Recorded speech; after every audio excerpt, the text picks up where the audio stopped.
Nagtutulungan ang Estados Unidos at Israel laban sa Iran ngayong taon. Ngunit ang hindi tiyak na pagtatapos ng digmaan at mga isyung pampulitika sa Washington ay nagdulot ng panganib sa kanilang relasyon. Ano ang kasalukuyang estado at hinaharap ng estratehikong relasyon ng US at Israel at paano ito makakaapekto sa gitnang silangan? Kukuha tayo ng pananaw ng mga Amerikano.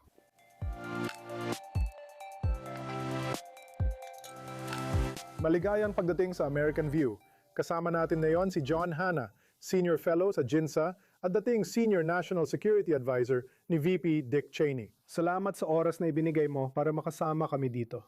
Di ko alam kung saan magsisimula ngayon. Ibig kong sabihin, napakaganda ng naging resulta ng kooperasyon ng US at Israel noong Operation Epic Fury o Roaring Lion, depende kung saang militar ka nabibilang.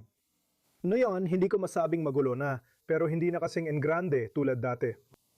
Ano-ano ang pakiramdam mo ngayon tungkol sa kooperasyon ng US at Israel sa antas militar? Sa antas ng operasyong militar, Mike, sa tingin ko, talagang kamangha-mangha ito. Isa talaga itong malaking hakbang pasulong para sa relasyon. Narinig ko ang ilang tao na nagsalita nitong mga nakaraang araw. Sinabi nila sa akin na ito talaga ang unang digmaan ng Israel sa wikang Ingles.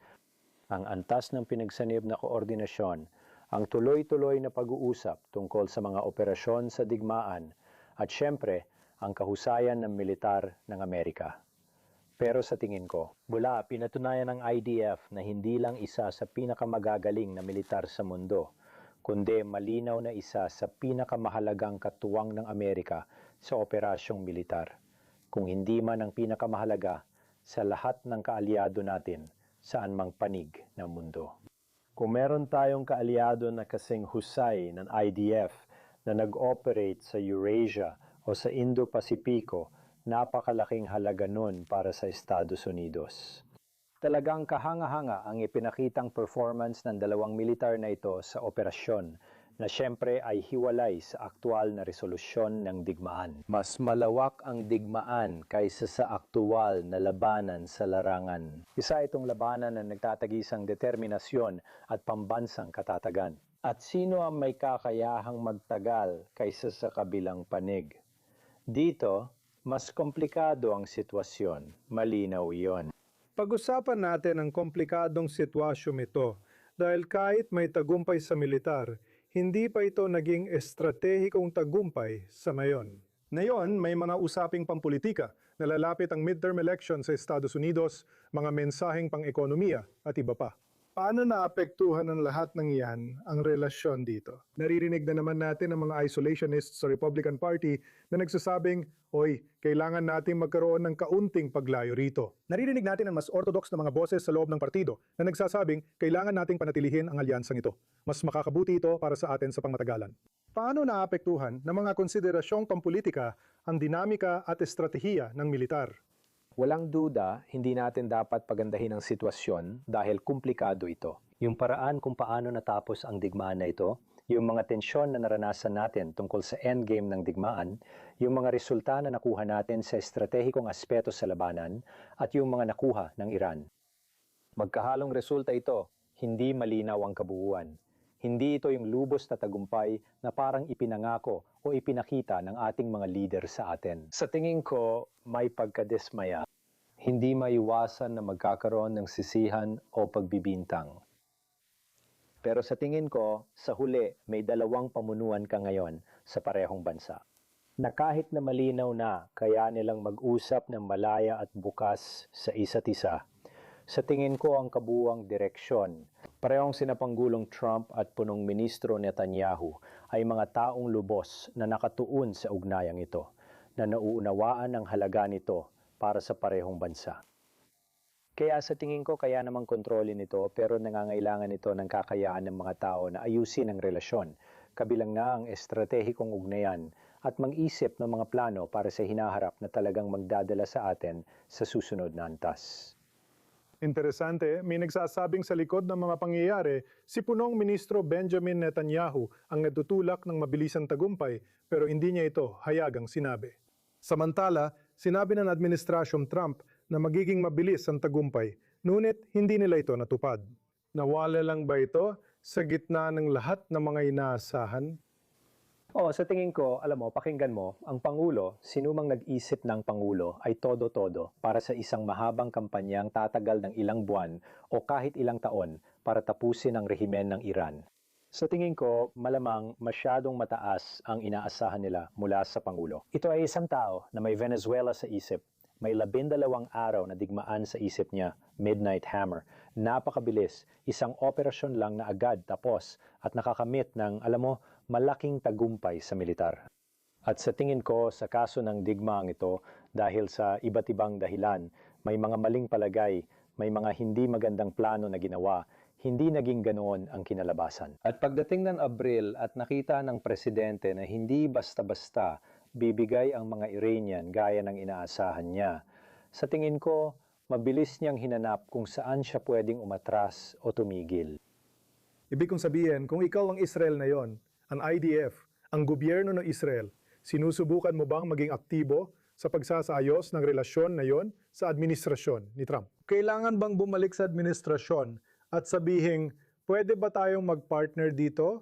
O may paraan pa bang tapusin ang trabaho sa aspetong ito? Umatras ka na lang ba dahil mukhang nag-move on na ang administrasyon at pumili ng ibang direksyon?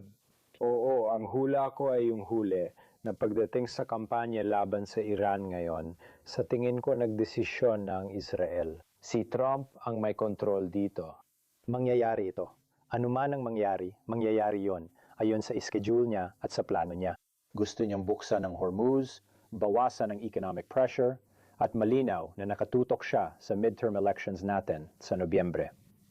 Susubukan niyang lampasan ang midterms bago tingnan ang susunod na mangyayari. Sa tingin ko, mas komplikado at mas mahirap na usapin para sa Israel ang Lebanon. May konting hindi kasiguraduhan dahil sa komplikasyon sa sarili nating hanay ng pambansang seguridad, lalo na sa papel ng vice-presidente at sa direkta niyang pakikiharap sa mga Iranian na may epekto sa usapin sa Lebanon. At syempre, si Marco Rubio na kamakailan lang itong katapusan ng Hunyo ay namagitan sa isang maaring maging makasaysayang kasunduan sa pagitan ng soberanong gobyerno ng Lebanon at Israel. Pagdating sa susunod na hakbang, ibang-iba ito sa Memorandum of Understanding na nabuo sa negosasyon ni J.D. Vance. Kaya sa tingin ko, dapat talagang manindigan ng Israel at lumakas pa sila dahil sa kasunduang ito sa Lebanon.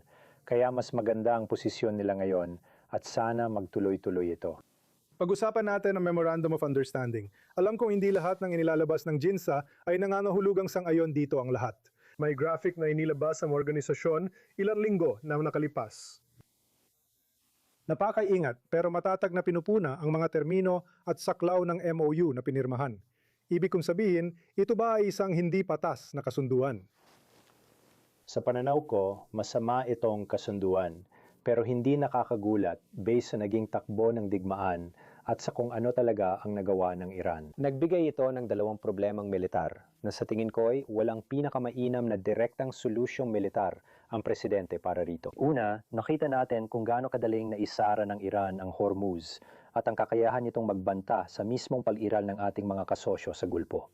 Ang ating mga kasosyo sa Gulpo, sa mundong Arabo na napakahalaga, malinaw naman sa pagpapatakbo ng pandaigdigang pamilihan ng enerhiya. Kaya at sa tingin ko wala talagang magagandang solusyon ang CENTCOM na inisip ng Pangulo na katanggap-tanggap ang panganib at gastos. Nang mangyari yon, naniniwala akong na checkmate ang Estados Unidos at halos hindi na maiwasan ng Pangulo. 2 buwan niyang sinikap maabot ang MOU, pero noon pa lang ay gumagawa na siya ng paraan para makaiwas at makalabas dito.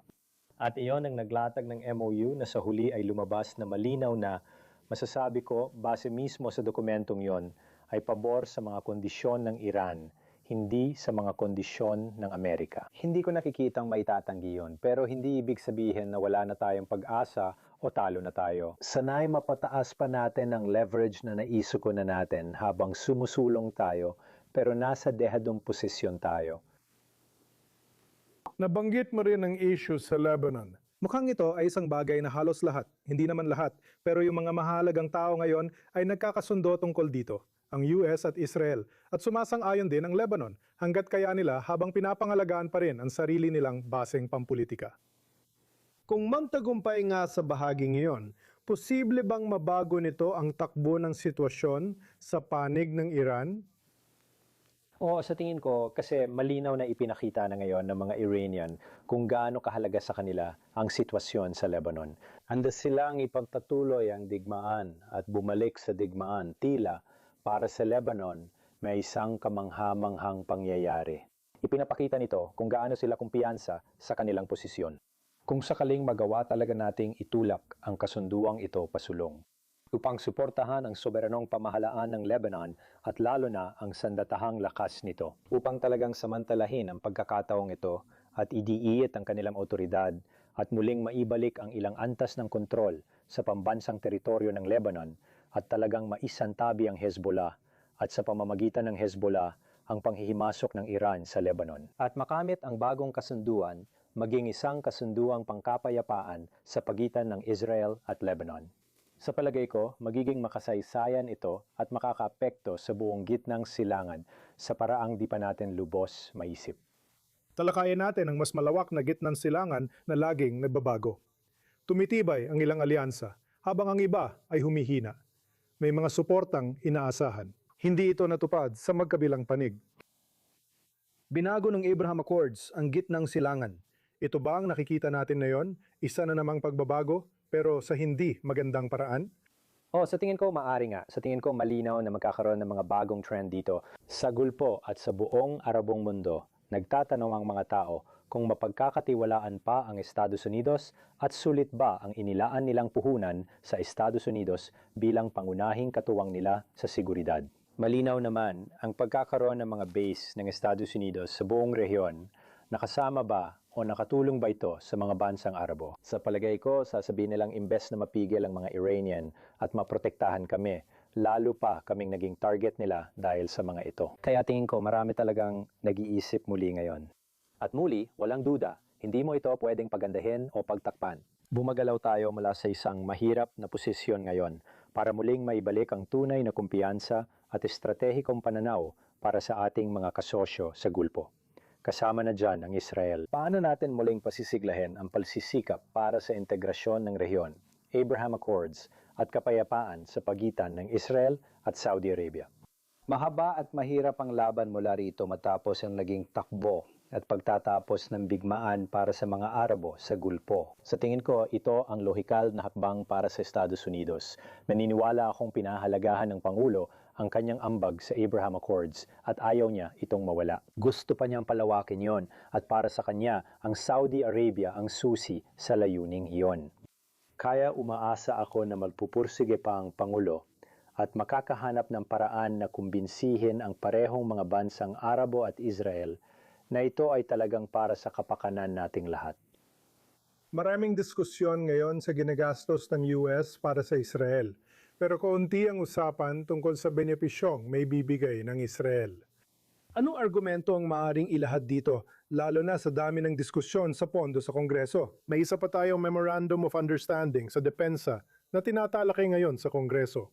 Paano maipapaliwanag ng mga sumusuporta sa Israel at sa ugnayan ng US at Israel na talagang kapakipakinabang ang relasyong ito at sulit sa ginagastos?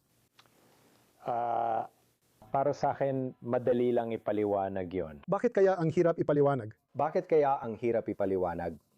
Sa tingin ko, maraming grupong tutol at patuloy na lumalaban dito. Pero sa tingin ko, kung titingnan natin sa isang operational na aspeto, kung titingnan mo lang ang digmaan na ito, kalimutan muna natin kung paano ito natapos at kung gaano nadismaya ang ilan. Pero imposibleng isipin na may ibang lugar sa mundo kung saan ang Estados Unidos ay may kapartner na may ganitong antas ng kakayahan. Hindi lang sa larangan ng militar, pati sa larangan ng intelihensya at malinaw na pati sa larangan ng high-tech. Bilang isang ekonomiyang nakasandig sa inobasyon, isa sa pinakadinamikong ekonomiya sa mundo, handa at kayang magpalawak ng impluensya at puwer sa isang rehiyon ng mundo. Talagang napakahalaga para sa Estados Unidos. Kayang pasukin ang rehimen ng Iran, pasukin ang pamunuan ng Iran, pasukin ang programang nuklear ng Iran upang magbigay sa Estados Unidos ng napakaraming intelihensya at kamalayan sa mga banta na nagliligtas ng buhay ng Amerikano. Wala nang ibang kaalyado sa mundo na tulad nito. Dati siguro Great Britain, pero hindi na ngayon. Ang Britanya ay kulang na kulang sa pondo para sa militar, kaya hindi na nila kayang magpakita ng puwersang militar sa labas ng bansa. Kumikilos ang Israel laban sa pinakamalaking kaaway natin sa gitnang silangan, mga 1,500 milya mula sa kanilang baybayin. Mula sa ngalan ng ating parehong interes na pababain ang banta ng Iran sa loob ng 47 taon, hindi lang sa reyon, kundi pati sa mga mamamayang at sundalong Amerikano roon. Muli, sinasabi ko, kung meron tayong bansa na abot ang Moscow o ang Beijing na kayang kumilos sa antas ng militar at intelihensya laban sa ating pangunahing kalaban. Sa mga lugar na iyon, sa paraan na nagawang kumilos ng Israel laban sa Iran nitong mga nakaraang taon, ang Estados Unidos ay magiging mas angat ng husto sa usaping estratehiko bilang pangunahing makapangyarihang bansa na kumikilos sa pandaigdigang sistema. Ayaw nating mabawasan ang kaalyado gaya ng Israel. Gusto pa natin ng mas marami tulad nila. Ayaw nating isugal ang natatanging ugnayan na nagbubuklod sa lahat ng operational, militar at estratehikong salik sa isang pakete. Kaya tatanungin kita ngayon, dahil may mga nagsusulong nito sa Kongreso na sinusuportaan din ni Punong Ministro Benjamin Netanyahu. May plano nang inilabas ni Marlene Stutzman, isang kongresista, at may iba pang may kaparehong sa loobin. Tanggalin ang direktang tulong na laging pinag-uusapan. Huwag itong gawing sandata sa diskusyon. Mag-focus ng higit sa kooperasyon sa pagitan ng mga sandatahang lakas, pagsasama ng mga estruktura ng militar. Ayon sa ilan, yan ang tamang direksyon at mas makabubuti raw sa hinaharap. Sa ngayon ka ba? Oo, sumasang-ayon ako. Tungkol naman sa pinansyal na tulong sa panig ng militar, sa tingin ko, sa $3 bilyong kada taon mula sa $1 trilyong na budget ng depensa ng US, napakalaki ng halaga ng nakukuha natin mula sa Israel sa iba't ibang bagay. Kabilang na ang kakayaan nitong kumilos laban sa mga pareho nating kaaway sa reyon. Pero naunawaan ko na ito ay kontrobersyal sa Estados Unidos, lalo na ngayon na lumulobo ang ating budget deficit at bawat sentimo ay mahalaga. At ang Israel, syempre, ay may ekonomiya na ngayon na hindi na katulad ng Israel noong 40 taon nang nakalipas nang nagsimula talaga ang ugnayang estratehiko na ito. Naiintindihan ko, maaring bawasan ng Israel ang natatanggap nilang tulon at ang Estados Unidos ay hindi na rin gaanong gustong magbigay ng pinansyal na tulong sa iba sa buong mundo. Kaya mahalaga sa akin na kailangan nating dahan-dahang magbawas. Kailangan natin itong gawin nang hindi nagpapakita ng kahinaan sa ating estratehikong pakikipagsosi o malaking pagkakaiba sa Estados Unidos at Israel. Sinasabi nitong kwento, ito ng tagumpay ng Estados Unidos at Israel sa unti-unting paglayo sa pagtanggap ng tulong. Ngayon, tinutungo natin ang hinaharap para dalhin ang estratehikong pakikipagsosyo na ito sa bagong antas. At ibig sabihin nito ay pagsasamantala sa ating pinagsamang kakayahan sa R&D para makabuo ng mga sistema at solusyon para sa hinaharap sa iba't ibang larangan, AI, depensa laban sa misil, cyber at quantum computing. Ibig sabihin nito sa tingin ko, tulad na nakita natin sa huling digmaan, ang Amerika ay mas malawak na nagsasagawa ng mga operasyong militar mula sa Israel, mula sa airbase nito sa OFDE na naging napakahalagang prioridad para sa GINSA. Sa huling digmaan, karamihan sa mga base ng Amerika malapit sa Iran ay hindi natin nagamit at nagkaroon pa ng matinding pinsala. Kaya ang ideya ng pagkakaroon ng estratehikong lalim na malayo sa Iran pero nasa loob ng Israel, sa tingin ko ay napakahusay na gumana ngayong digmaan at ito ay isang bagay na dapat nating pagibayuhin at dalhin pa sa mas mataas na antas. Kaya sa tingin ko, marami pang bagay sa hinaharap na hindi nangangailangan ng pinansyal na tulong na magiging panalo para sa magkabilang panig na dapat nating lahat pag-isipan. Para sa akin, doon patungo ang estratehikong partnership na ito. Naku, ginawa ng airbase ang Ben Gurion Airport. Sana hindi magtagal ang ganitong sitwasyon. Gusto kong talakayan ng CENTCOM dahil na-integrate na ang Israel. Matagal itong plano at unti-unti itong naisakatuparan sa nakalipas na ilang taon, kasama ang iba pang kaalyado ng Amerika sa gitnang silangan. Gaano kalaki ang magiging epekto ng digmaan na ito sa integrasyon na iyon sa progreso nito, lalo na ngayon na napakadelikado ng relasyon ng US at ng mga kaalyado nito sa Gulf. Una, hayaan niyo muna akong sabihin na ang pagsali ng Israel sa CENTCOM ay isang bagay na matagal nang isinusulong ng aking organisasyon, ang JINSA. Ang nakakatuwang bagay ay napakahirap makahanap ng mga tao sa loob ng IDF na handang manindigan at sabihin na maganda ang ideyang iyon. Ilipat tayo mula European Command Area of Responsibility papunta sa CENTCOM. Sabi nila, mga manyobrang burokratiko lang daw iyon sa Amerika. Ayaw naming makialam o makisawsaw dyan. Ngayon, sa pamumuno ni Pangulong Trump at mula nang mapasama ang Israel sa CENTCOM noong 2021, tingin ko lahat sa magkabilang panig ay nagsasabing malaking pagbabago ito. Sa tingin ko, hindi natin magagawa ang mga nagawa natin sa usaping militar at sa mga operasyon nitong mga nakaraang buwan kung wala ang Israel sa CENTCOM. Para sa akin, hindi mangyayari ang pagtatanggol sa Israel nung nagpakawala ng Iranian missiles at drones. Sa daan-daan, kung hindi man libo-libo, na may mga Arabong estado na aktwal na lumalahok sa pagtatanggol sa Israel. Maliban kung lahat sila ay na-integrate at nagsasanay ng missile defense maneuvers sa loob at ilalim ng utos ng CENTCOM. Pagkatapos ng labang ito, oo, sa tingin ko, magkakaroon ng ilang mga gawain na kailangan nating lahat gawin para mapanatiling umuusad ang bagay na ito. Pero sa tingin ko, kung tinitingnan mo ito bilang estado sa gulpo, makikita mo ang kamanghamanghang kakayahan ng mga Israeli at Amerikano. Sasabihin mo sa sarili mo, hindi ko kailangan ng mas kaunti, kailangan ko pa ng mas marami ng ganoong kagamitan. At kailangan kong mapakinabangan ang mga kayang ialok ng Israel sa mismong mga operasyon sa larangan ng labanan. At kung titingnan mo lang ang depensa laban sa mga misil, magiging hindi gaanong mahalaga ba ito para sa kanila? Magiging mas mahalaga ito lalo na sa paglaban sa mga drone dahil binubog talaga sila ng mga drone na yon. Magaling ang ginawa nila sa aktual nilang depensa laban sa mga ballistic missile dahil sa mga sistemang Amerikano at pagdating sa UAE dahil din sa ilang sistemang Israeli. Pero sa tingin ko, gugustuhin pa nila ng mas marami niyan. Makatuwiran ng integrasyon, pagpapahusay ng integrasyon yan, ang kakayahan nating isara ang mga puwang at kahinaan gamit ang estratehikong lalim ng buong reyon, imbes na bawat bansa ay kumikilos ng kanya-kanya. Naniniwala pa rin ako na doon manggagaling ang mga solusyon sa napakaraming suliraning militar para sa mga estadong Arabo. Sa palagay ko, kapag lumamig ang sitwasyon at may tamang insentibo wala sa US at Israel, ganon ang mangyayari. Ang ganitong uri ng kooperasyong militar, maging lantaran man o palihim sa pamamagitan ng CENTCOM,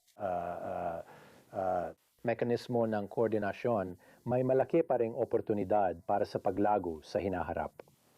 Kapag humupa na ang mga pangyayari, naway ipahintulot ng Diyos na ito'y agad mangyari at laging may pagsusuri sa sitwasyon.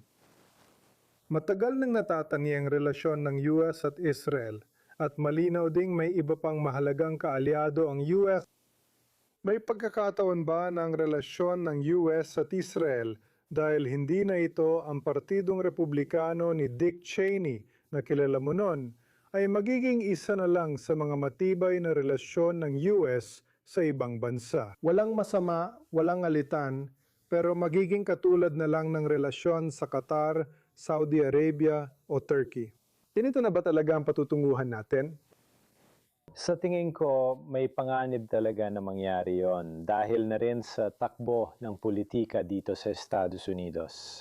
Ang nangyayari sa Israel ay nagpapahirap na mapanatili ang pakiramdam na ito, ang makasaysayang ugnayan na nabuo hindi lang sa mga pinahahalagahan, kundi pati na rin sa malalim na mga estratehikong interes na pinagsasaluhan natin, ang malalim na malasakit ng Amerika para sa kapakanan at kinabukasan ng Israel at ng mga Hudyo.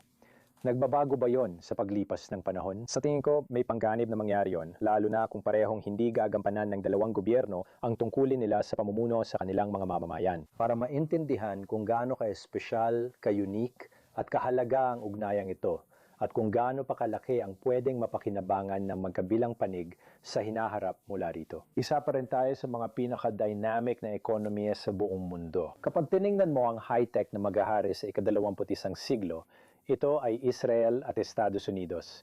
Siguro may ilan pang ibang bansa, at ang ilan sa kanila ay mga matitinding kalaban natin.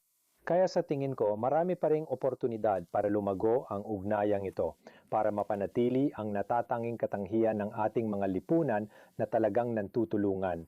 At syempre, pati ang ating mga sandatahang lakas at mga estratehikong komunidad ay nantutulungan din, na may napakalaking kapasidad pa rin para sa paglago at ambisyon sa ugnayang ito. Pero kailangan dito ng tuloy-tuloy na pagtatrabaho mula sa gobyerno at sa mga tunay na nakakaunawa ng benepisyo ng ugnayang ito sa magkabilang panig.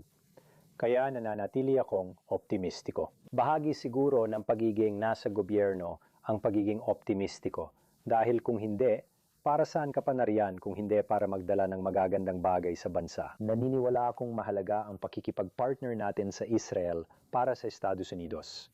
Malinaw naman na may mga issue at problema tayong kailangang pagtrabahuhan ng magkasama. Pero muli, nananatili akong optimistiko tungkol dito. Maraming salamat, John Hanna, Dating National Security Advisor kay Panggalawang Pangulo, Dick Cheney, at Senior Fellow sa GINSA sa paglalaan mo ng oras para makasama kami ngayon. Ayos, masaya akong makasama ka, Mike. Salamat. Pinapanood ninyo ang American View. Makakausap namin kayo muli sa susunod na linggo.